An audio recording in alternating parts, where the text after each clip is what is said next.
স্বার্থপর এই দুনিয়া, খোদার কসম কারোর জন্য থামে না, বড় স্বার্থপর। হ্যাঁ, যেদিন বাপের জানাজা পড়ে, যেদিন বাপের লাশ কবরে দাফন করে, সেদিনও বংশধর সন্তান ছেলে মেয়ে ঘন্টাখানিক 2-4 ঘন্টা কাইন্দা কাটটা হইল, রাতের বেলা ঠিকই ভাত খায়। হ্যাঁ, পাশের ঘর থেকে খানা আনে, বাবারা ঠিকই খায়। স্বার্থপর দুনিয়াতে থামে না রে ভাই, থামে না দুনিয়া। ওই জন্য আমাদের কারোর জন্য থামবে না। তুমি আমি মরে গেলে শেষ।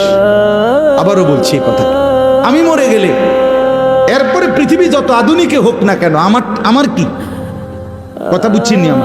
আমি মরার পরে যদি সবার ঘর স্বর্ণের বাড়ি হয়ে যায় তো আমার লাভ হইল কি? আমার মৃত্যুর পরে যদি সব মানুষ আধুনিক হইয়া সাঁদের দেশেও জায়গা, আমার ফায়দা কি? আমি তো না,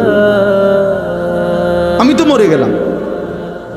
যে কবরে চলে গেল সে কি আর ফিরে আসবে? আল্লাহ আমাদেরকে বুঝ দান করেন।